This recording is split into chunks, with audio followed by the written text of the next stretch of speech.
the 50% of your income, 50% of your income goes into making sure that you pay off your debt, or if you have credit card, mortgages, go into loans, and 20% of your income that comes to you goes into making sure that you save on that.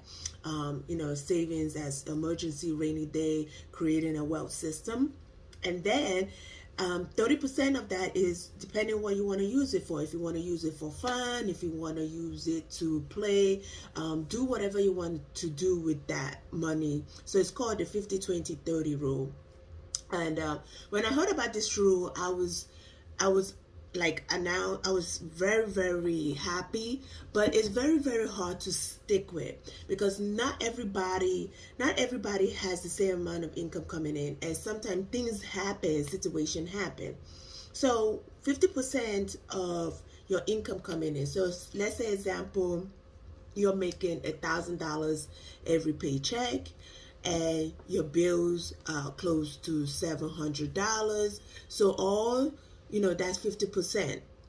So what you try to do is, you're making $1,000, and your bills, and after you calculate, groceries, paying your light bill, electricity, the water bill, all that comes up to $700.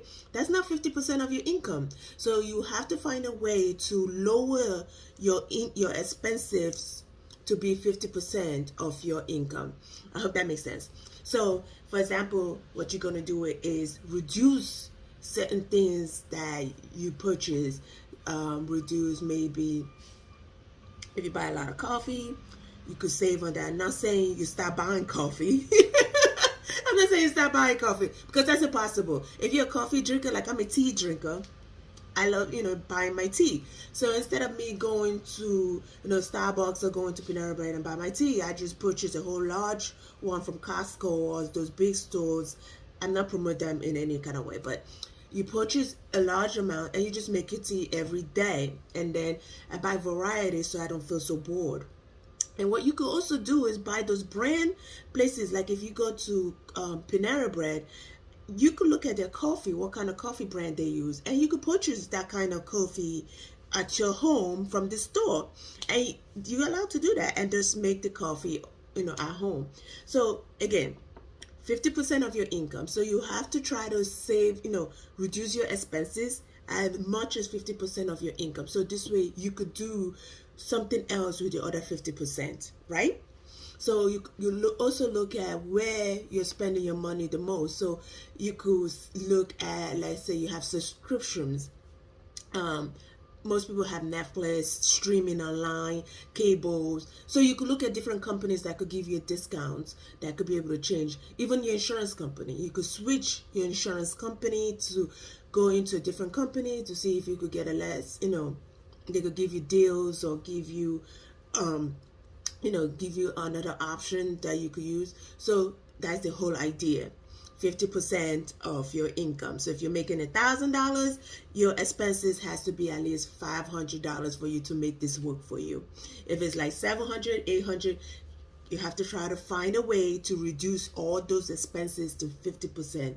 Okay, so the next thing is you want to do 20% of your income into going into savings. Everybody said it's 7 months. I beg. I need you guys to stop telling people 7 months. 7 months of your income or 7 months of your expenses, you need to save that. It's not like 2010, 2011 when things are rocking and things weren't that expensive. Things are skyrocketing right now. And money is not coming in as fast as it used to be. So people are saying save up to 7 months. I'm not going to advise anybody to be able to save up 7 months. What I would say to you is 20% of your income, which is possible of doing, and set little goals. Because things are changing and the job market is going crazy. So you have to find ways to make supplement income. You have to find a way to bring in money coming in some kind of shape or form somehow to kind of catch up. So I'll give you an example of what happened to me. What happened to me was that I lost my job. I lost my job. So then money coming in wasn't coming in as regularly as at a steady pace. So what do you do in that situation? Okay. So anybody in that situation have lost their job, people tell them go find a job. For me, it wasn't an option. The option was, do this on your own, do this business thing. And then unemployment. Then another thing was that unemployment took too long for you to even get yourself on unemployed. And then in my situation, let me tell you what happened to me. What happened to me was that my job decided that I wasn't qualified, I wasn't eligible for unemployment because they said I left voluntarily because I had given them a letter stating when I was coming back. And due to pandemic, COVID needs to go relax somewhere anyways. Due to the pandemic, childcare was iffy. It was different than 2-3 years ago. 2-3 years ago. So what happened is I ran into a situation where I just couldn't find the childcare as fast, and they was like, well, sorry, I can't help you. So let me tell you something. You notice most people that are married to their job do not be married to anybody else's that you're working towards for. You're working for somebody, do not be married to it. They could tell you to go home one day today. They could let you go and say your services is no longer needed. So that's why it's very, very important to make sure you have some kind of plan. Not saying a plan necessarily, have some skill set that you could fall back on. Have something in mind that you could always get yourself back on track, figure it out, because situation will happen along the line, just like my story. And what happened to me, I was working with the government job, so government job doesn't pay that much, but I was working towards that, for the sense of my student loan. My student loan was being, you get this deferment student loan, and then with that, you will get some kind of assistance with the student loan. That's why I decided to go into the government. But in the back end of it, it just literally just takes a longer time to not pay your student loan, and which one is better? So you have to decide which one is better for you. So when they say this 20% of your income, I just got a call coming in. Sorry. Next time we're doing a podcast, make sure you put it on Do Not Disturb so you don't get a call coming in. Side note. So I'm new to this, so we're gonna put this on Do Not Disturb.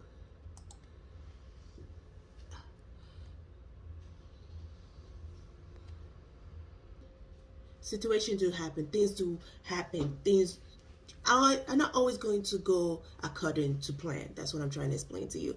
So when they say 20% of your expenses or your income. So I usually just say put 20% of your income, because let's say you make $1,000. $1,000 is 20% of that is what? $200. Let's bring a calculator. It's $1,000 times 0.2%. 20%.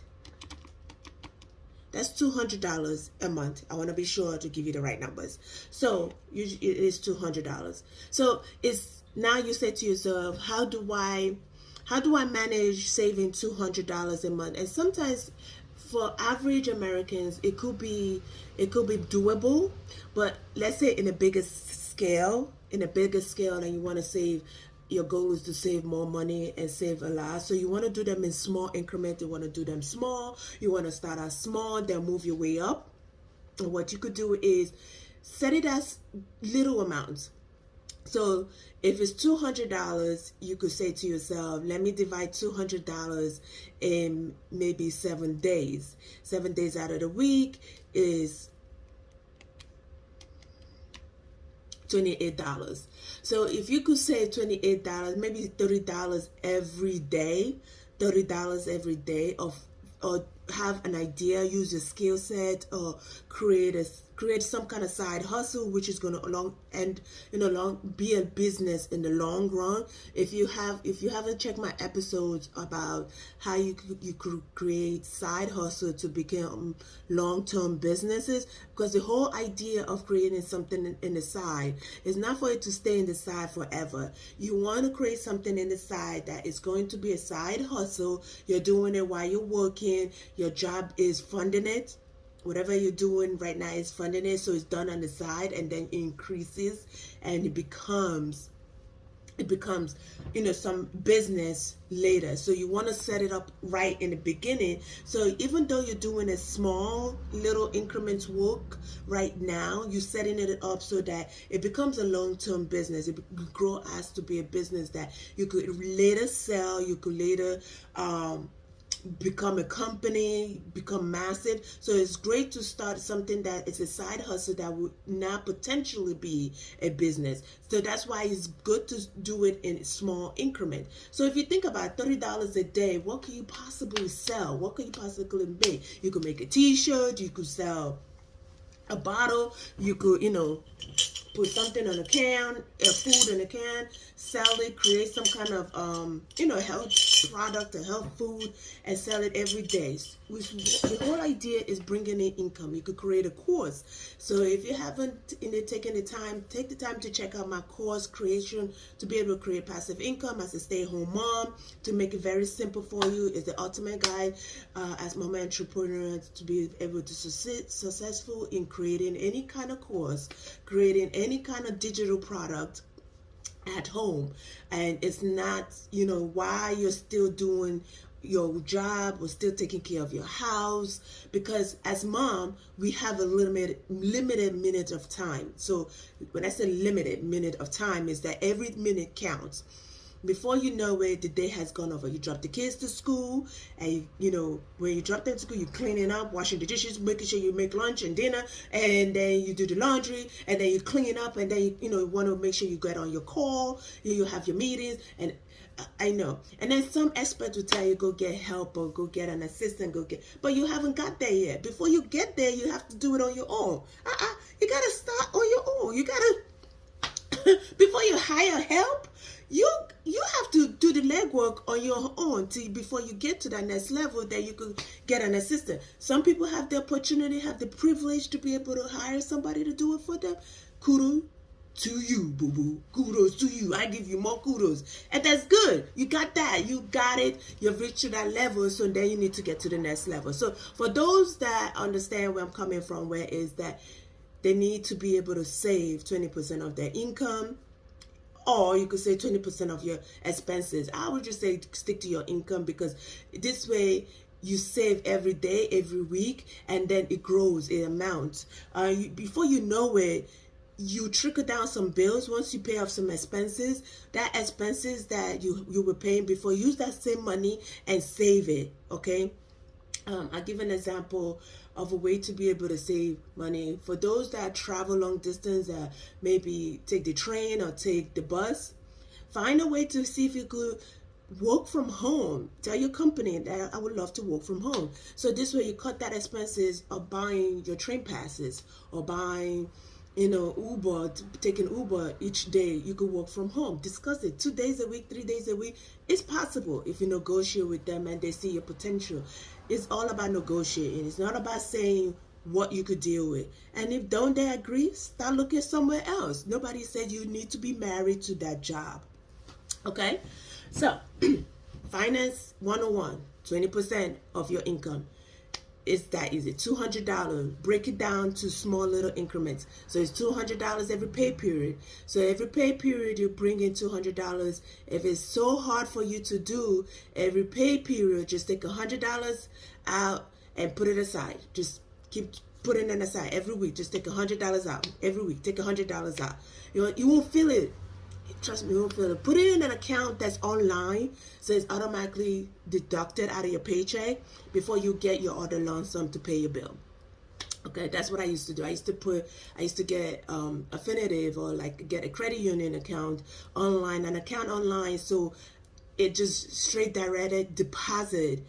My savings is straight taken out of my paycheck every pay period, and that will help you.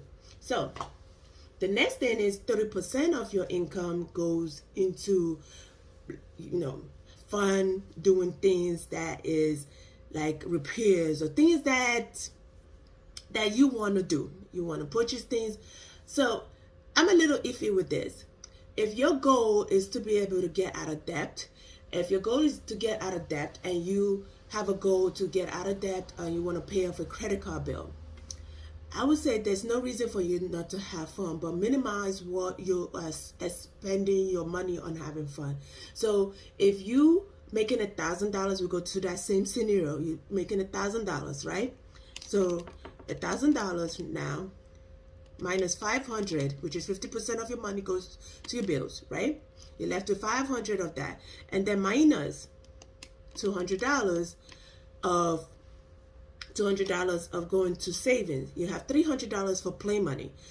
Now, for me, the best thing I tell my clients is, instead of using $300 to play money to get things that you want, take $100 out of that. Take $100 out and invest into something, or put it into a wealth account.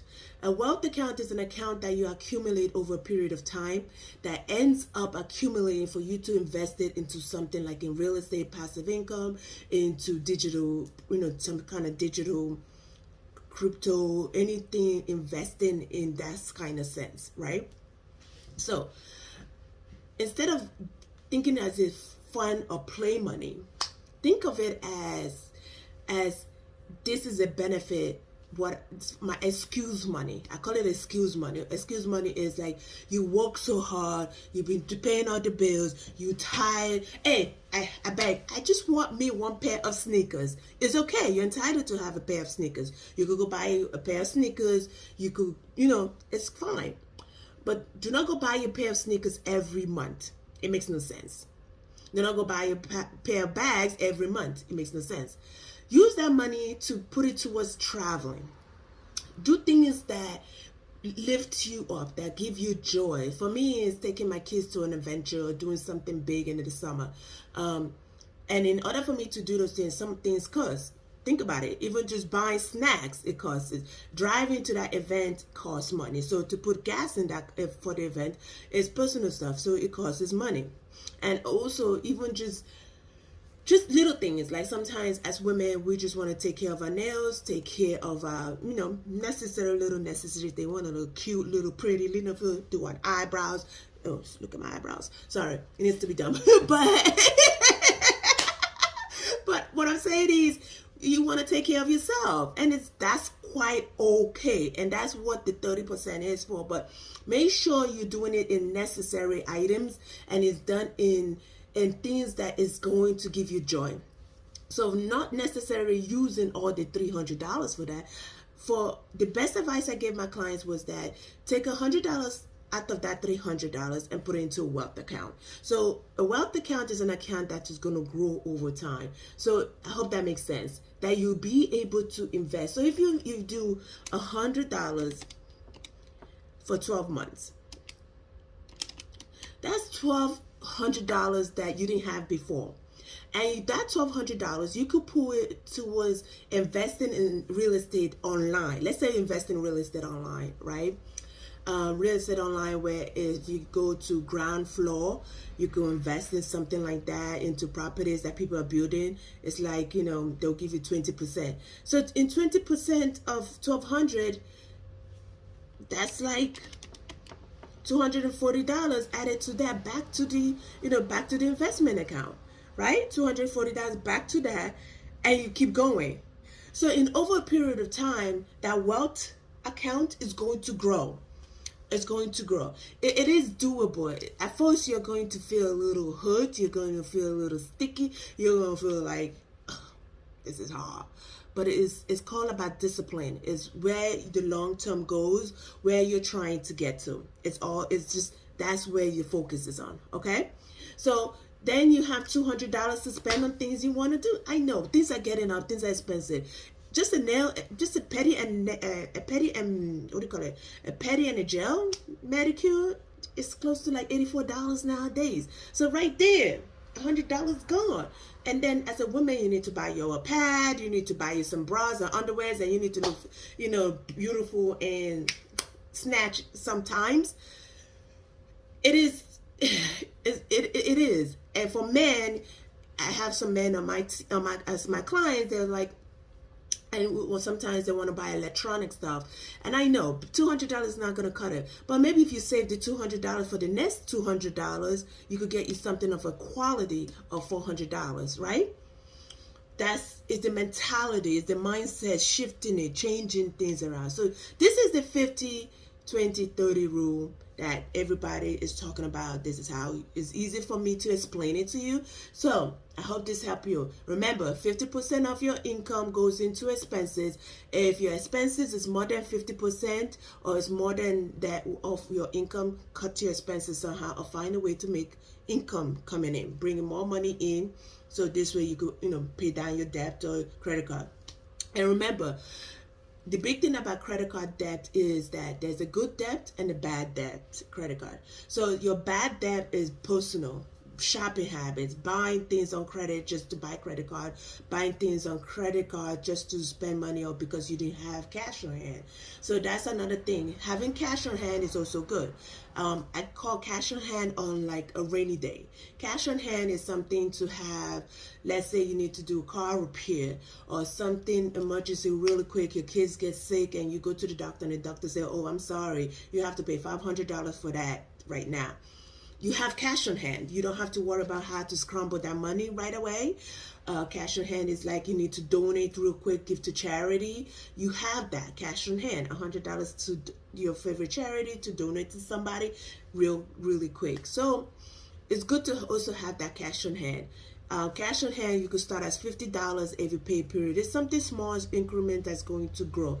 I usually use this system of every week $1. So the first week of January, you put $1. The second week, you put $2. The third week is $3. It's the compound effect. The compound effect, it just helps you to compound. So in case you have an emergency and your emergency fund has not reached to the par or has not come to pay your, to be able to pay your expenses, you have cash on hand where you could use to go do groceries, go do food shopping.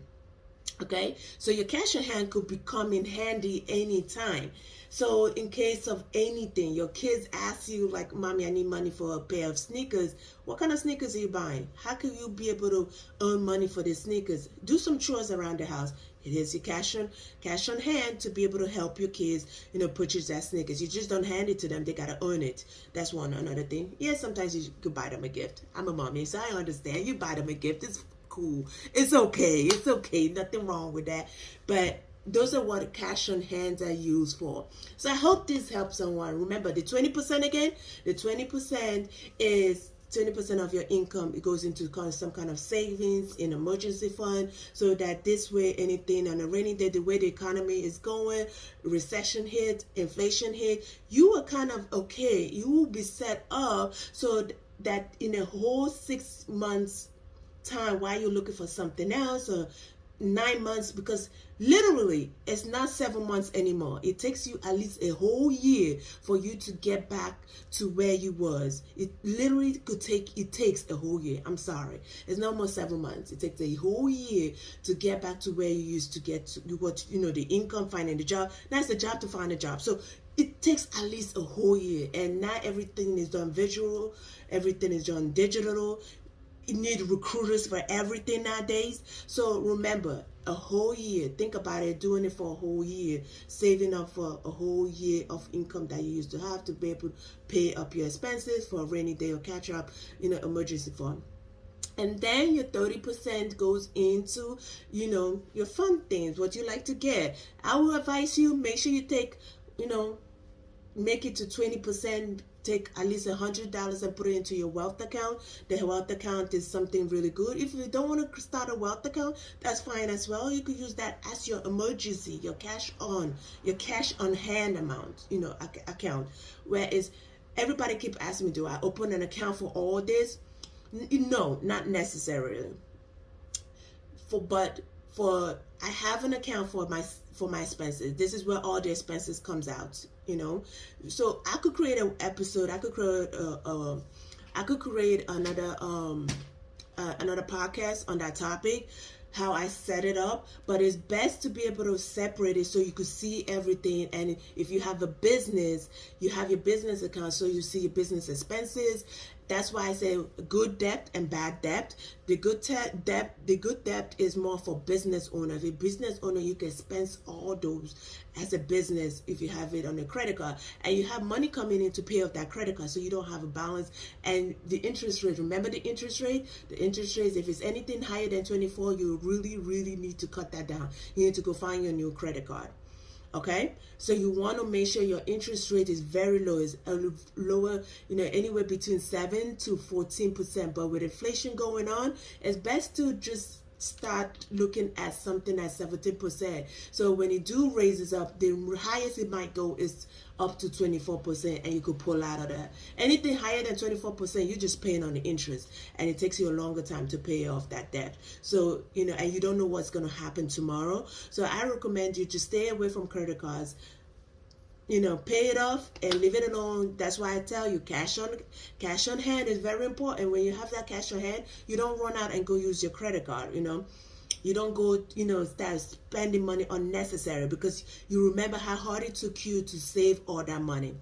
So again, remember, this is for you. It's your goal, and don't compete with anybody. This is all for you, how you want to get to where you need to get to.